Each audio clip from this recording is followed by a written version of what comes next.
Siyabingelela bazalwane egameni likaJesu Kristu waseNazaretha. Siyambonga uNkulunkulu. This is another beautiful day. Sinayila umama namhlanje unathi lapha namhlanje. Ngizokukhumbula udaba lakhe mayelana nezingane bazalwane ingane zakhe lezi angahlali nazo agcine ayiluzile. Kodwa ke uNkulunkulu siyamkholwa ukuthi uzoyenza uzolenza icebo. So ke khona izinto engathi ziyapromise nje, so ufikile uzos-update, uzosinikeza some updates ukuthi how is it going. So ke sinayekela mama namhlanje. Mama, angithathe le thuba before ngikubingelele, ngicela nje ukuvula lenkulumo yethu ngomthandazo nje kancane. Sizile nje laba bazalwane sazocela indawo la ukuthi sishuthe njengoba sikhona la. Baba, siyabonga egameni likaJesu Kristu waseNazaretha, sibonga umusa wakho omkhulu uNkulunkulu ongelinganiswe nalutho. Baba, siyakubonga uNkulunkulu egameni likaJesu Kristu, egameni likaJesu Kristu waseNazaretha. Sesikhona ke Nkosi, sizoxoxa uNkulunkulu namandla kanye naye usisi egameni likaJesu Kristu. We pray ukuthi Nkosi konke sikhuluma la uNkulunkulu makubuyisele udumo kuwe ngoba lungu lwakho lufanele wena ngegama likaJesu Kristu waseNazaretha. We thank you. Amen. Amen. Mama, siyabingelela. Siyabingelela bhuti. Right? Ngiyaphila bhuti, njani? Right, nathi. Yeah. Ngikhumbula sagcina sikuvakashele lapha kwakho sazokhuluma nje malungana nalolu daba lwey'ngane. Yebo. So kube ngathi unama-updates amasha ekuthenini ukuthi ngathi khona okusha okuvelayo malungana nezingane. Mhlambe nje ngiyazi ukuthi ababukeli bethu sebayakwazi usayidinga introduction, kodwa ke sinaye ke umama uthandekile esilana namhlanje egameni likaJesu. Ngizomkhumbula wakwafika washare istory about iy'ngane zakhe lezi ancishwe i-access kuzona, but ke salikhuluma kudaba engathiwe umuntu othindana ngama-social worker malungana nangalolu daba. Mhlambe nje mama ungasithatha usibeke ekuthenini ukuthi how far lolu daba nokusizakala kwakho. Ngiyazi ukuthi singebabalekela abazalwane abanye baye ba-reach out to you ukukunikeza that emotional support, abanye futhi bakunikeza that financial support. So siyabonga uNkulunkulu bazalwane ngani egameni likaJesu. Maybe nje mhlawumbe mama ukusithatha usibeke ukuthi lolu daba how far and zikhona izinto ezipromisayo ekulungeni kwalo. Yebo. Ngithanda ukunibingelela bazalwane ngelihle igama lomfeli wethu uJesu. Amen. Sibonga lolu suku lanamhlanje. Yes. uJesu Kristu uyinkosi. Before ngiqhubeka ngizoqala nje ukuthi ngichaze malungana nendaba yabantwana. Udaba labantwana into ebeyenza ukuthi kube khona le gap ukuthi bekusathulekile, inkinga bekuwama result besiwalindile from ePitori. Okay. Ingakho bengenamnyakazo ngoba besilinda ama result, bebesayochecka i-ID yami ukuthi ngabe ngiclean yini, ngiyaqualify yini ukuthi abantwana bami babuye back. So ama result abuyile.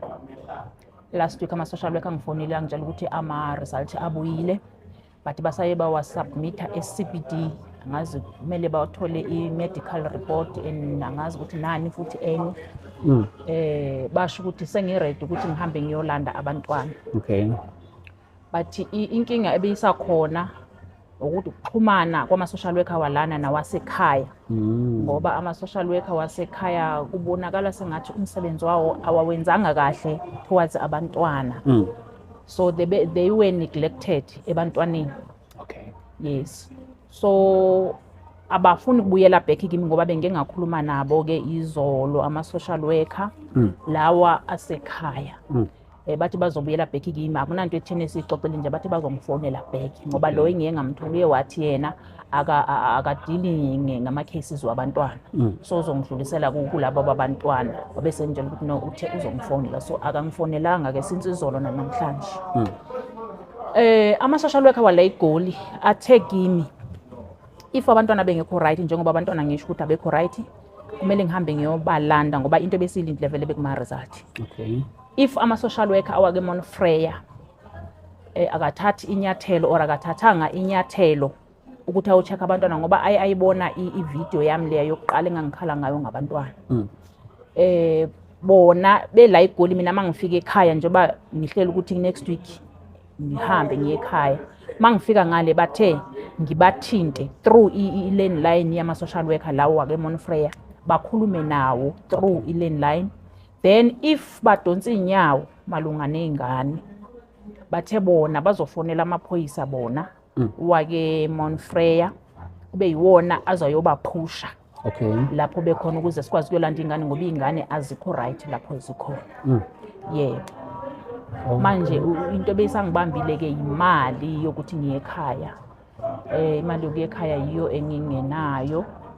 But ama-social worker wona azi ukuthi sengiready. Yebo, azi ukuthi sengiready. So sekumele ngithathe inyathelo njengomama njengoba ngiclaimile abantwana ukuthi babuye back kimi. So ekulandeni kwakho abantwana like ungasuka nje wedwa ubalanda abantwana noma mhlambe ikhona iprocedure kumele yenzeke ekulandeni kwakho abantwana njengokuthi nje mhlambe khona bahamba nawe izinto kanjalo noma nje uwamukelekile ukuthi uvele usuke nje wedwa uhamba ulanda abantwana?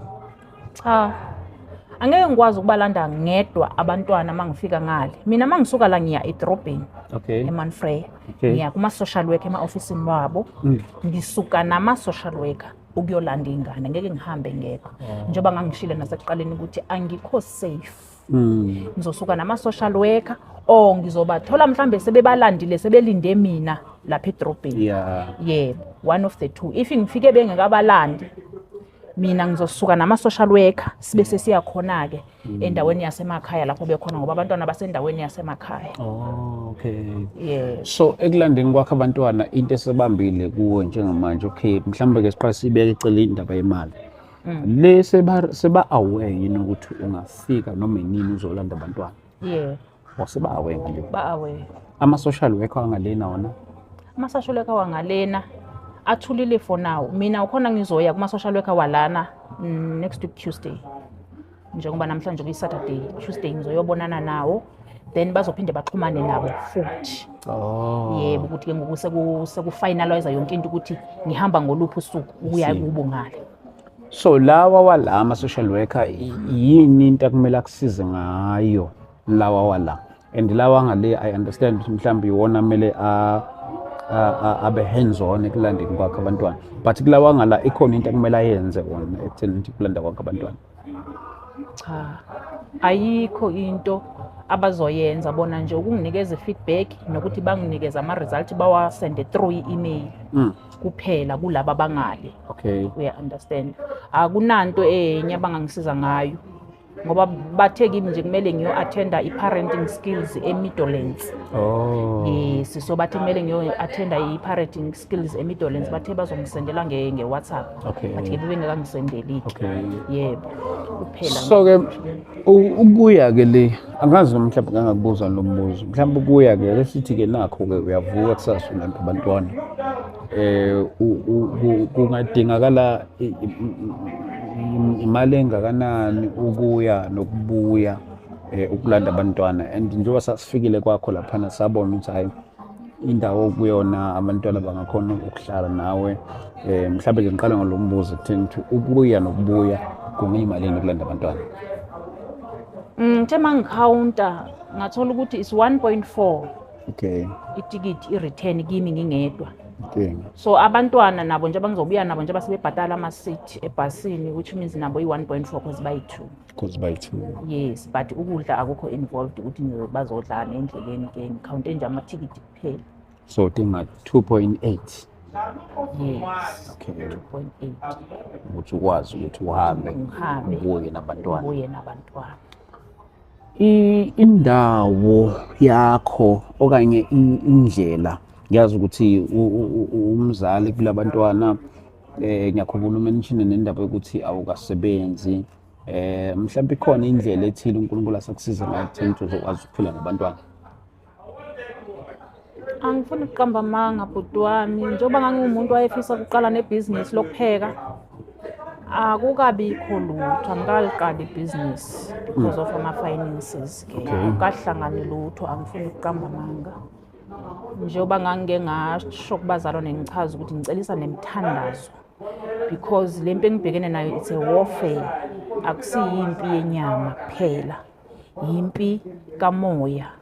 So esayidini lemali kuvalekile, angifuni ukuqamba amanga bhuti wami, akunamnyakazo ngoba angikakhoni even ukuthenga ibox lensipho le-1.3 le engiyidayisayo. Ngiloko ngithenga amalusi for ukuthi ngikhona ukusurvive endlini, ngikwazi ukupheka, ngigibele futhi, uyabona. Imali inibox lensipho li-1.3 leqhamuka nensipho. Yebo, lensipho lebengiyidayisa ngoba-ke yiyo-ke senginama-khasimende wayo for now while ikhishi lingekahlangani imali yakhona. Insipho amakhasimende wayo yiwo enginawo. I-startup sekhishi, do you think simalini? Angeke ngibe neshop bhuti wami because of kufuneka nama-equipment, uyabona. Mina nje ngine-space sokuthi uma ngathiwa mhlambe ngithola i-container, iyakwazi ukuhlala i-container. Yabona-ke i-container yona i-right ngoba iba nezitofu phakathi, then mina sekuzomele ngithenge igasi, uyabona, bese ngithola ne-fridge. Inkinga le ndawo engihlala kuyo ayinagesi, kufuneka i-fridge legasi. Okay. Yes, i-deep freezer yegasi lapho ngizokhona ukustoka inyama leyo engizobe ngiyipheka. Uyabona, so lezo zinto anginazo, angina-fridge, angina-container, anginazo izitofu. So kusamile ngenxa ya-equipment. So imali ukuthi mhlambe mangingathola amazinki-ke because ama-container ayadura, ahamba koma-15 to 20,000 mabesho. So ngingakwazi ukuthi ngithole amazinki, ngithenga amazinki, ngithole umuntu ongangenzela umkhukhu kuleya ndawo le bengizofaka kuyo i-container. Yes, ngenza into ecishe ifane kube umkhukhu like ezokwazi ukuthi ivuleke, ibe netafula, ngikwazi ukupheka-ke bese ngithenga istove ngoba zona istove asiduri kangaka. I think 1.2 ngeke ngasi-check price ithi 1.2 bese siyi-3 plates sehasi. Yeah. Mama, ngiyazi ukuthi into yakho nje ayi-involve kuphela into zey'ngane nemali njalo njalo. Ama-families-ke wona njengoba usuke i-process ukuthi ilanda abantwana, mhlambe lithini iside lawo, kwazama ukuxhumana nabo ikakhulukazi basemndenini wakho njalo njalo? Angifuni ukuqamba amanga bhuti wami, umndeni wami uthulile wathi tu. Akukho noyedwa ke wangixhuma malunga nalolu daba lolu. Akekho nje, since beyabantu vele bebe-distant kimi, bangibuyise ey'mpilweni zabo ngoba bona bebazi ukuthi kunalolu hlelo lwey'ngane ukuthi kufuneka mina nithi. So ngidiscoverile ukuthi it was a setup yonke lento, then nami ngasuka kubo ngiba-disownile. Ngingasho nje kanjalo ngithi ngiba-disownile because ngibone ubungozi obukubo ukuthi no, I'm better off without them. Ngcono ngiphile nabantu engingabazi, nabantwana bami, imindeni wami ozobe useduze kwami kuzobe kuabantwana bami because bona akunandima abayidlalile empilweni yami njengabantu ababengithembisile ekuqaleni kanti it was a setup. So ngeke ngadiscover ukuthi setup namanje njengoba ama-video sephumile akukho noyedwa emndenini wami kwethu. But bawabonile ama-video? Bawabonile ngoba ngize ngabasendela amadodakazi kabhuti wami lola ethembisa ngoba amadodakazi wakhe nginankinga nawo, si-right. Ngiye ngabasendela ama-video wakhona, bagcine nje ngibasendelile, zange bangitshele nokuthi ba-comment ukuthi siyibonile anti and then kwenzakalani, uyabo. And ngikhuluma nabo ngabantu abamaphoyisa, omunye iphoyisa, omunye usebenza e-airport, ilast born yakhona iwuthishara, uyabo. Ubhuti wakho no uthini, wakhuluma naye? Asixhumani nobhuti. Ubhuti ugcina kwami ukukhuluma naye, ubhuti wayengabamba ama-calls wami. Ilesikhathi lesi ngangithi bhuti abantwana ama-social worker athi sengirede sengingaye ekhaya, wathi yena ngeke akwazi ukungisiza.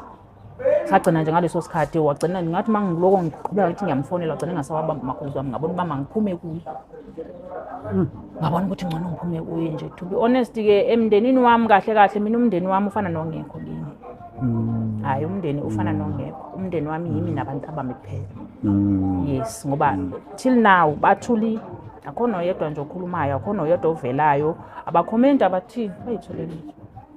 Mhlambe-ke sithi ukuphuma kancane kulokho, ngiyazi ukuthi abanye babazalwane abantu abasibuka kakhulu la ey'nkundleni zokuxhumana, abanye babo baye bangithinta besho bathi bazama ukuxhumana nawe. I think omunye wabo wazama ukungithinta, I think should ube wakufonela inamba ingangeni.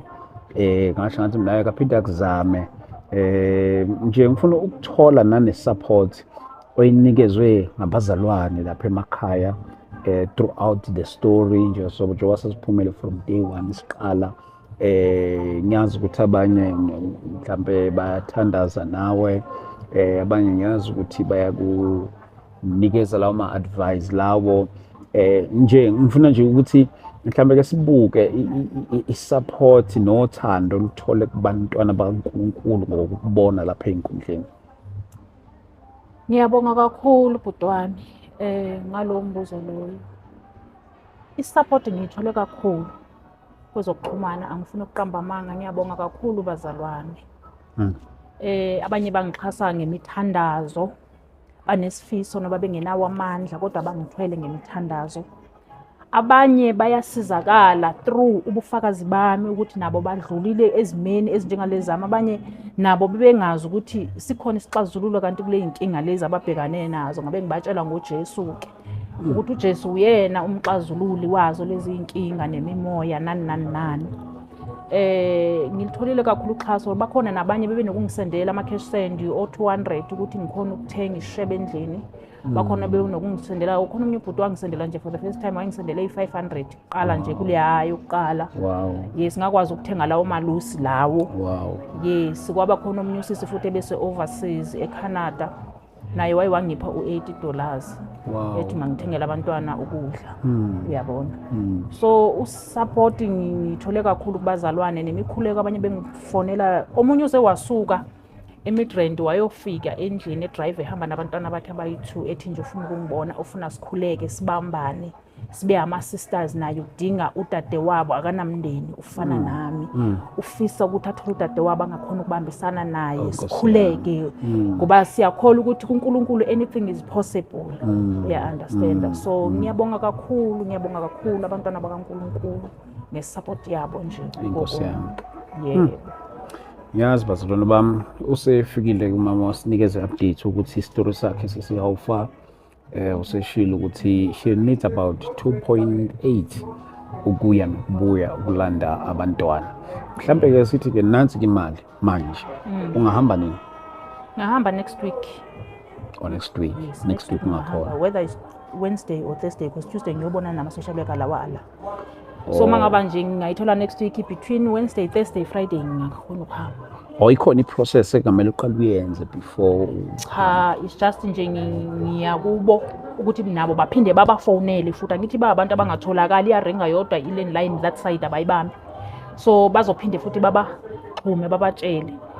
So kuze kube ne way forward ngithole bengilindile vele nabo ngale ngingathi sengifikile beyokhona yonke into iqala. Uyabo, just ukuba prepare ukuthi uyagibela yes, so that mangaba kune process ekumele bayenze that side babe beyenza.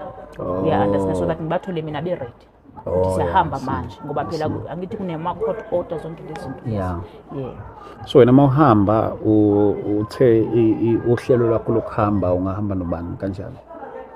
Cha, ngizohamba ngedwa mangisuka la eGoli ngiya edrobheni eMonfreya ne. Then masusuka edrobheni. Mase ngisuka ke eMonfreya. lapho. Yes, kula ngizodinga khona. Okay. Yo, indaba ngiyabona nje manje sesiphakathi nonyaka, indaba zokufunda kubantwana lokho buye wawuhlelela mhlawumbe. Yebo, ama-social worker athi mangifuna isikolo sengibatholele isikolo abantwana. Awusubathole isikolo? Yes. Kodwa uqala wathi nangaki? Mina 5 years. Omunye? Mina 4. Na 4. Abafana. Umfana nentombazana. Umfana nentombazana. Okay, umfana nomdala. Yebo. Okay. So vele udinga isikole la bazofunda khona bobabili. Yes. So yile lapho uzothola khona isikole wacela indawo isikhala into kanjalo. Yes, ngile ngayicela indawo basho ukuthi indawo ikhona but kumele ngize nencwadi yama-social worker. Washo ukuthi ke manje angikwazi ukugijima nencwadi yama-social worker ama-result engekaphumi, which means mabebuya sengizoya vele ngiphethe yonke into-ke ngoba ispace bathe sona sikhona isiyona. Yo ngangcono ngoba phela ngicabanga ukuthi mase befikile abantwana kumele babe nayo indawo indawo ikhona esikoleni. I think nayo that is very important ngoba banelungelo lokuthi baye esikoleni.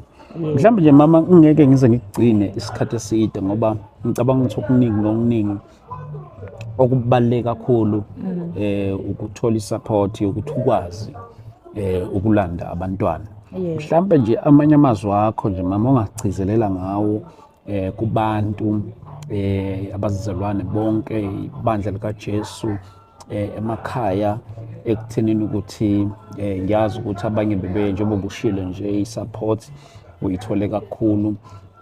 Uma sukhona ngifuna ukucheck kahle le ndlela yokuphila abantwana masebela ukuthi mhlambe wena ufocus kakhulu ekutheni ukuthi ube nebhizinisi noma mhlambe mathuwa ukhona umuntu ongathi hey mina ngingaba nawo umsebenzi engingakunikeza wona njalo njalo. Ukukhuluma iqiniso bhuti wami ngithema ngithi ngiyabheka vele esimeni sokuthi ngisebenze umlungu nokuthi ngiyisebenze ngenxa yokuthi labantwana laba badlule esimeni badinga ukuthi ngibe seduze ngaso sonke isikhathi. Mangithola umsebenzi womlungu njengamanje ngizoba nenkinga ngoba kusho ukuthi kuzomela ngiphinde ngithole omunye umuntu ozongilandela bona esikoleni. Uya understand?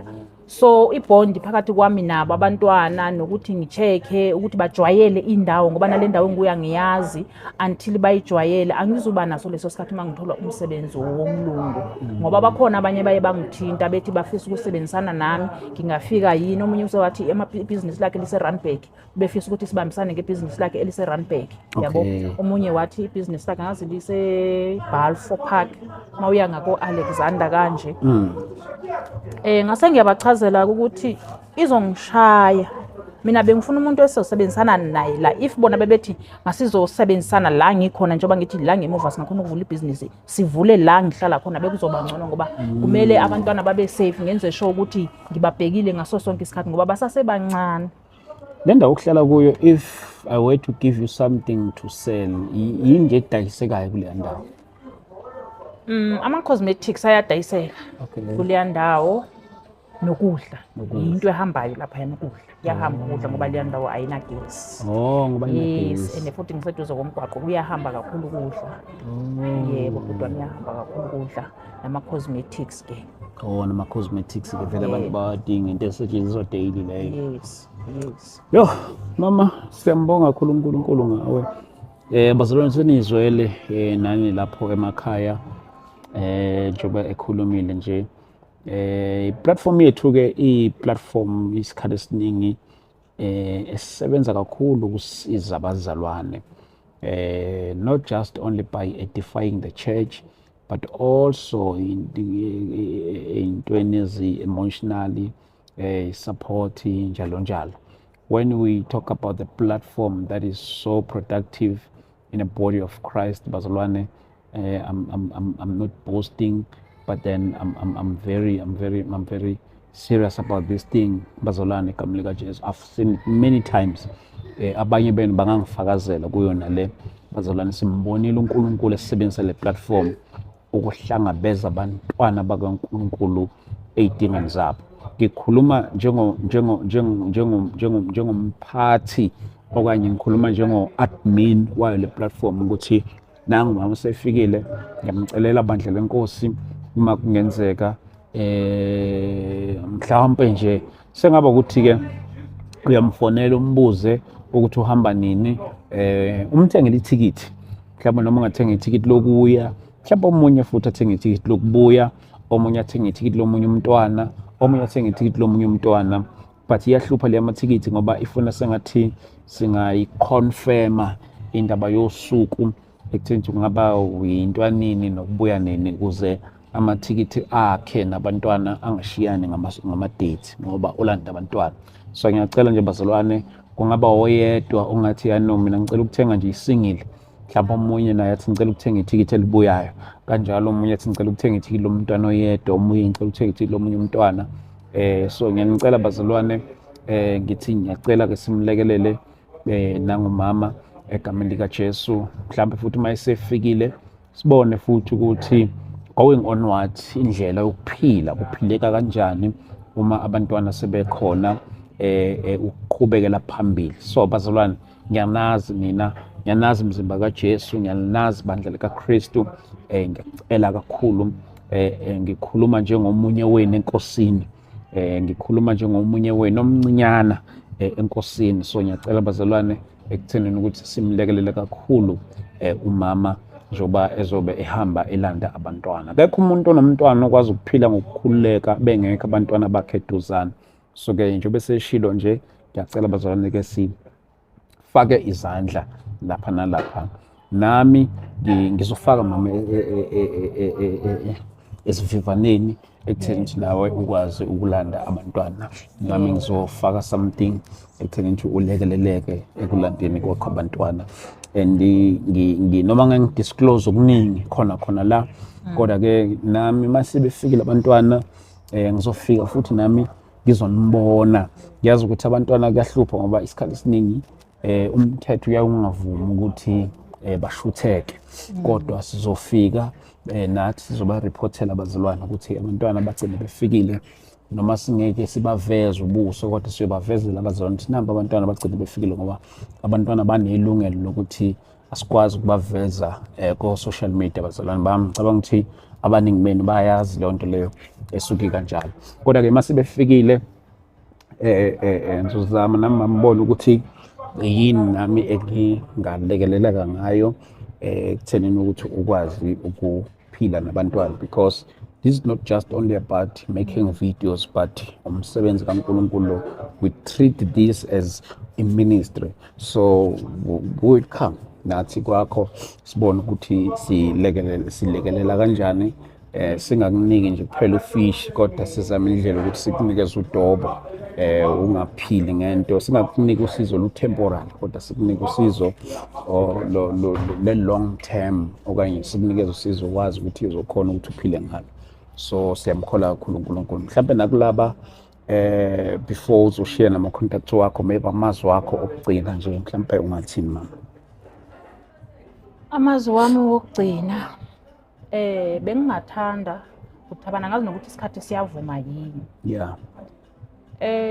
Ngiye ngathola ukuthi kule journey engibuya kuyo malunga neministry uNkulunkulu anginikeze yona njengomzalwane, ngibafakazela ngoJesu njengoba ngike ngafakaza nakhona la kuyo i-platform. Ngibafakazela ngoNkulunkulu ukuthi ngithathe kuphi ngibeka kuphi. Ngiye ngahlangabezana nabantu abaney'nkinga ey'cishe y'fane engike ngadlula kuzo nami. Kwase kuba khona abanye futhi abazalwane enhliziyo yami ebabuhlungu kakhulu njengoba ngingumuntu engangisonteza yona before. Yeah. Inhliziyo yami ibabuhlungu kakhulu mangibabona besele emuva, ngoba nami ngumuntu engangibambekile emandleni obumnyama. uNkulunkulu ngangekambuleleki ngaleso sikhathi ukuthi ngikwi-covenant e-wrong, ngangizitshela ukuthi ngikwi-covenant e-right, kanti ngikwi-covenant e-wrong. Ngizocela nje ukuthi ngike ngifakaze kancane nyana, ngingathatha isikhathi eside. Yebo bhuti. Njengoba mina ngangisonta eZayoni bhuti wami, ngifuna ukunikeza abantwana bakaNkulunkulu i-light, ngoba ngangisezayoni ngizitshela ukuthi mina ngikhonza uNkulunkulu. Yes. Lo wadala izulu nomhlaba. Ngangitshela ukuthi uNkulunkulu akanandaba ukuthi umkhonza kanjani. Ngangitshela ukuthi yonke imimoya ekhona ekaNkulunkulu, sengikhululela imimoya spiritual, izithunywa nengilosi. Bengicabanga ukuthi izithunywa nengilosi zikaNkulunkulu izinto eyodwa. Until uNkulunkulu angembulele through ijourney le ngangikuyo. Ngizozama ukuchaza malunga nezembatho. Okay. There was isikhathi lapho kwakunzima kimi ukuthi ngihlukane nesembatho, lapho uJesu esengibiza khona, ngoba wangibiza ngizwi. Maye ngibiza uJesu wathi mangiqhumule zonke izembatho, ngikhiphe zonke izintambo engangiyifakile emzimbeni, ngoba ekhaya bayanginqoba mangikhuleka ngalezi. Ngaqala ngabona umahluko, ngangithi mangikhuleka ngikhuleka ngigqoke nje kanje impahla ngizizwe ukuthi ngiba namandla, but ngangithi mangikhuleka ngigqoke izembatho ngizizwe ngiphelelwa amandla, noma ngilele imibono ngiyibone nginqotshwa kakhulu emaphusheni. Nganginga-understand, ngangi-confused kakhulu ukuthi how come, because iy'ngilosi izithunywa ngazi ukuthi zisebenzisana noNkulunkulu, then kuza kanjani ukuthi zingiflathele, because I remember there was a time ngangithi mangiyokhuleka entabeni ngibuza abanye abaprofeti ukuthi hayibo kuza kanjani ukuthi izithunywa zimflathele umuntu. Mina ngazi ukuthi uNkulunkulu akamlahli umuntu wakhe. So kuza kanjani kuthiwe isithunywa zimflathele umuntu ngoba mina ngangibhekane ne-challenge ukuthi ngiflathelwe izithunywa. Okay, zingiflathele kanjani izithunywa ngoba ngikwenzile konke bekuthiwa ngikwenze. Bengenzile amatiya, ngawenza amatiya I think ngo-2023 before uJesu azongibhiza. Ngawenza amatiya kwaze kwa-3 times. Lokho ngikuthiwa mangihlinze inkukhu ngenza itiya, ngenzela izithunywa zezembatho eziblue. Naba bezembatho ezigreen sebefuna nabelabo itiya, naba bezembatho ezimhlophe sebefuna elabo itiye. Ngangiconfused bhuti wami because ngiyenzile le misebenzi yaze yawu-3 ngikhumbula kahle. Mangiyenza le misebenzi the more izinto zami zibawesa. The more ngiyenza lamatiya the more izinto zami zibawesa. I remember ngaboniswa umbono ngenze ukutiya nje logcine ngalenza ngangenzela izithunywa ezembatha ezigqoka izembatho ezigreen. Mangenza itiya leli lapho kumele ukuthi kuzovukwa kudliwa. Ngiboniswa izithunywa sami lesi sibhizi sentabeni. Siyashumayela kunabantu nje qiqibana labantu. Siyashumayela sigqokile isembatho esigreen. Engathi ngiyabuza kulabe nginabo lapho ngilindile ukuthi azongigeza lo muntu. Ngithi kuza kanjani lo muntu angeze ukuzongigeza? Engathi laba beseduza ngoba asazi ukuthi kungani engeze ukuzogeza ngoba uyena umuntu okumele azogeza. Ngithi umsebenzi lo wenzile wenzele yena. Uyena umuntu bekumele ukuthi azogeza. Manje kungani engazi ukuzogeza nathi asazi ukuthi kungani engazi ukuzogeza. Wayengekafika uJesu ngaleso sikhathi ezongilanda ngezwe. Ngamangala ukuthi kuza kanjani ukuthi izithunywa ziyamlahla umuntu. Kodwa uNkulunkulu mina ngazi ukuthi uJesu akamlahla umuntu. Kula ngibone khona umahluko ukuthi man there's something wrong. I was confused ukuthi kanjani ngoba mangikhuleka kuyakhulelekeka. Sikhuleka ngazo izithunywa futhi imanga ziyenzeka. Through izithunywa. And worst part kwelamuhla ngothi izithunywa zami mina zikaze zinginikeze iswasho kuthaba. Angifuni ukuqamba amanga.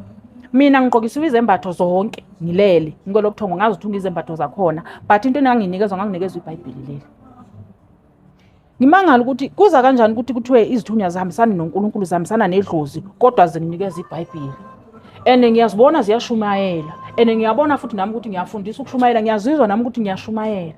Nginga-understand ukuthi kanjani ngiziletha lobufakazi ukuthi ngizoembula abantwana bakaNkulunkulu amehlo ababambekile kuleso simo esifana nesami engangibambeseke kusona ukuthi kuza kanjani ukuthi nithi izithunywa azisebenzisani noNkulunkulu kodwa ziyashumayela kodwa zinginika iBhayibheli. Ngahlangana nomama umama bathi uMamviji osekhaya lezwi. Usindisiwe lo mama. uMamviji kwathatha isikhathi ukuthi ngim-understand into ayikhulumayo. Kwakungekho easy ukuthi ngiyikhole into ayingitshela yona ukuthi tanami izithunywa zisebenzisana nedlozi. Njengoba izithunywa zisebenzisana nedlozi, njengoba uthi wena zikunikeza iBhayibheli, still ama-tricks kaSathana la udlala ngawe. Ufuna ukuthi wena ube comfort kule ndawo okuyo uyitshela ukuthi wena usendaweni right kanti awukho endaweni right. Ngithi mama angi-understand because nginikezwe iBhayibheli mina. Kuza kanjani ukuthi uthi wena izithunywa zihambisana namadlozi kodwa zibe zinginikeza iBhayibheli. Kwakungekho lula ukuthi ngimkholelwa mama waba nenhliziyo nami eloko engichazele ethi mntanami azisebenzisani noJesu. Izithunywa zisebenzisana nedlozi ngithi cha mama cha. So ngihlangabezane nayo leyo challenge njengoba ngumuntu ohambe edayisa ngiyafakaza ngoJesu ngibatshela ngoJesu ngibatshela ngokuphendula ngibatshela ngepast yami ukuthi nami ngangibambekile ngikhonze eZayoni ngibambekile emandleni obumnyama uSathane ezenza ingilosi yokukhanya kodwa abe eyingilosi yobumnyama ngoba ngikhumbula kwaze kwafinyelela lapho zifika izithunywa ziyakhuluma nami. Kuphinde kuthiwe kunezithunywa lezi ezinye izithunywa bezingitshela into engekho zifuna ukuyokufaka emgodini. Lezi ezinye zikhuluma into eright. Ngithi mina kanjani ubumnyama nokukhanya buhlangana.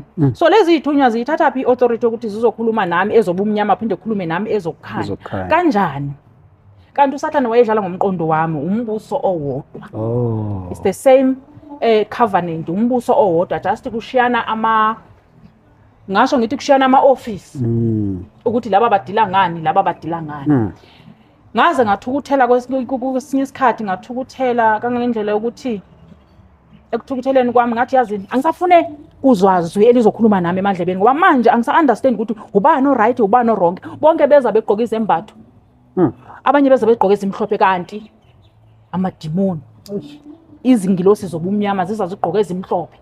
Angisafune kulalela zwi, angisafune ukukhuluma, angisafune isithunywa sizozovika kimi singitshela izinto engazi-understand ngoba bese ngikulevel ukuthi sengiyakhona ukuprofeta. Ngike ngaprofeta bangivala. Uya-understand? So ngathi yazini angisafune kulalela lutho njengamanje. Mina ngifuna uNkulunkulu manje, ngifuna uJesu, ngcono ngigive up everything. Angisafune angisenawo lwafuqufuqu lokuthi nami ngifuna ukuprofeta. Angisafuni because angikwazi ukwehlukanisa. Labantu uma beza beyinto eyi-one. Ngempela ngathi mangiqeda ukukhuleka leyo mkhuleko leyo ukuthi angisafuni. Kwathuleka vele zangiphinde kube nasithunywa siza kimi sokhuluma nami. Azakuphinde futhi kube nalizwi elibuya lizokhuluma nami. Until kwafika izwi likaNkulunkulu. Elika Jesu ngalizwa. uNkulunkulu ngiyalazi izwi lakhe. Ngiwazwile wonke amazwi. Ngiwazwile amazwi wemadimoni, ngiwazwile amazwi wezithunywa. Bese ngifuna ukuzwa ke manje izwi likaNkulunkulu until kwafika lona. Ngabuza futhi nakhona ukuthi ukuze ngibone different ukuthi leli izwi likaNkulunkulu ngoba izithunywa kwesinye isikhathi bengikhuluma nazo ngizibhekile. Uyabona? Ingilosi ifike ngiyibone ukuthi ingilosi ifike ngiyibone. Ngithi manje umahluko ukuphi ngizowazi kanjani manje ukuthi leli lizwi engilizwayo elikaNkulunkulu na. Kwathiwa kimi uNkulunkulu mayekhuluma nomuntu wakhe usebenzisa iscripture. Lokho ngikuprove kimi. uNkulunkulu mayekhuluma nami mina ukhuluma ngescripture. Uyafika ngikhothela iscripture emadlebeni wami, akhulume ngescripture emadlebeni wami. Kwesinye isikhathi uthola ukuthi uyafika ezingilosi. Mayefika ezingilosi ethumela ingilosi yakhe ngizwe ngepresent ukuthi bekufika uNkulunkulu, there was a present of God. Kunjengana noma kufika umoya omubi uyafika emzimbeni wakho ukuthi no kunomoya ongekho right lana. I-environment, atmosphere yendawo uyayifila vele ukuthi no there's something wrong. From there uNkulunkulu waqala wakhuluma nami, wafika nje nami wanginikeza iscripture abase Efeso. Wathi read Ephesians, wakhuluma ngesilungu ngoba vele ngifunda iBhayibheli leli lesilungu. Wathi read Ephesians. Wathi read Thessalonians. Angangitshelanga iscripture but wathi mangifunde abase Thessalonica. Ngayifunda yonke incwadi yabase Thessalonica, ngayizwa ukuthi ikhuluma nami. Ukhuluma nami uNkulunkulu. Ungitshela ukuthi ufunani. Kubantwana bakhe ufuna baphile kanjani? Abantwana bakhe ufunani? Ngasho ngathi uNkulunkulu wami ukhuluma nami. Ngempela kwadlula iviki kwelilandelayo futhi waphinde wabuya wanginikeza iscriptures kaEzra. Ngezwe ke manje ukuthi uNkulunkulu mahluko ukuphi. Njengoba namanje ngiphethe iBhayibheli la. Engizothanda ukushare iscripture nani bazalwane. uNkulunkulu ukhulumile nami nje la insukwini. Ukhulume ngescripture lesi. Engizocela ukushare nani. Bengikhathazekile nje. Angazi bengikhathazekile uyabona kunesinye isikhathi ukuze ukuthi ngikhathazekile. Kodwa ngizama ukuyithola ukuthi yini lengistressayo angisho ukuthi yini. Ngizwe ukuthi umoya wami uphansi ngikhathazekile. Ufikile kimi wangikhothela iscripture. Wathi kumina, call to me when trouble comes. I will save you and you will praise me. Le Bible ngiyibeka eduze komqamelo wami vele mangilala. Bengiyivule kanje bengikhuleka ngencwadi yamaHubo 51 mangilala then ngayiyeka ngiyivule kanje. Angithi hawu uNkulunkulu ke lokhulumayo ukhuluma ngescripture. Mangithi ngivula amehlo ngiyathola ukuthi hawu nasi le scripture lesakhuluma ngaso. Kwanento ethi no awuyifunde yonke from 50 Psalms 50 ngehla nayo to 15. Mangiyifunda ithi isihloko sakhona sithi through worship. 1. The Almighty God, the Lord speaks. He calls to the whole earth from east to west. God shines from Zion, the city perfect in its beauty. Our God is coming, but not in silence.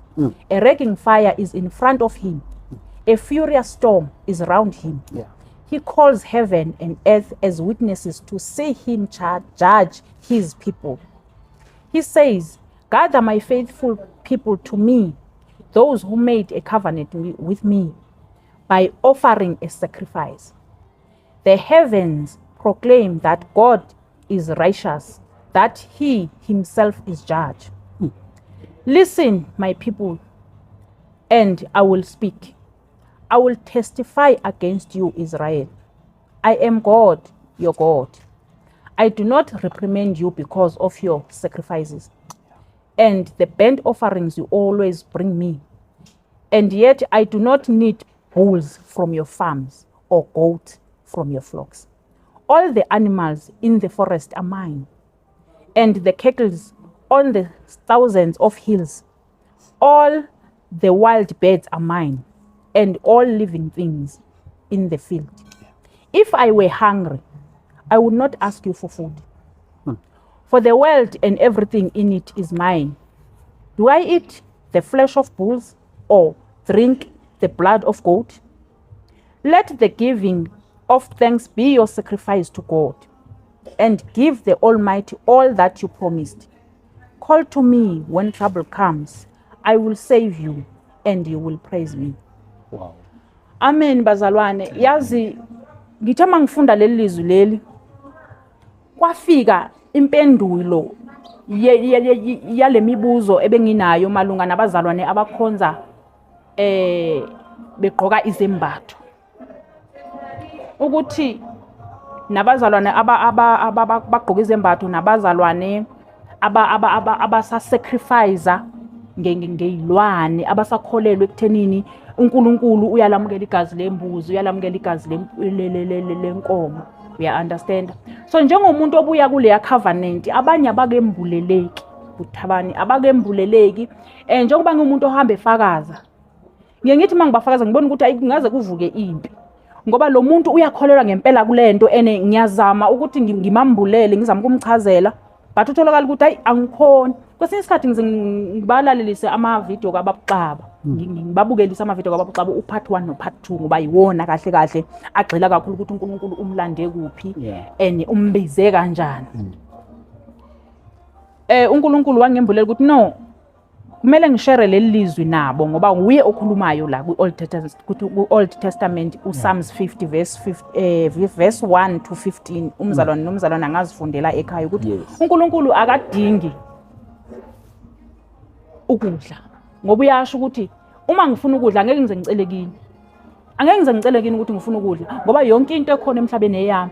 Mangaba ngifuna igazi ngiyakwazi ukuzinqumela isilwane mina, ngoba mina yonke lezi zinto lezi lezilwane zonke lezi yezami. Asikho isidingo sokuthi thina sinqume izilwane sichithe igazi sithi senzele uNkulunkulu. Nami bengibambeke kuloyo mbuso ofanayo, njengoba ngisho ukuthi ngahlinza kwaze kwa 3 times, and the more ngihlinza the more izinto zami zaziba worse every day. Izembatho lezi bengiyigqoka ngithe lapho sengamukela uJesu,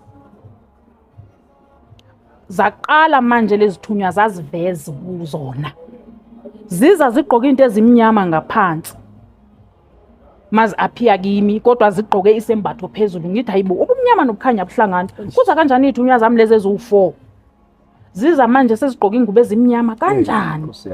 Kusho ukuthi manje ene zaziza zizongi-attacker, zikwatile ukuthi mina ngiyashiya, zazizakhuluma zathi phela wena uyashiya. That's why singeke sikwazi ukuzodla lokho kudla, ngoba lelo tiye ngalenze ekugcineni, lelo tiye ngalenze ekugcineni izithunywa zazingafuna ukuhlanganyela.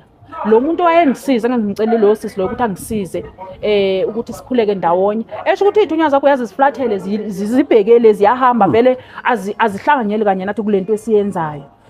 And then ngithi mina kanti inkinga ikuphi? Bathi wena phela usubashiyile. Ngithi kanjani? Ngibashiye kanjani ngoba mina ngazi ukuthi izithunywa zisebenzisana noNkulunkulu. Mabethi ngibashiyile ngoba mina ngikhuleka ngoJesu, ngisengiphendukile kuJesu, bengicabanga ukuthi phela izithunywa noNkulunkulu ziyasebenzisana. Kuza kanjani? Uyabona?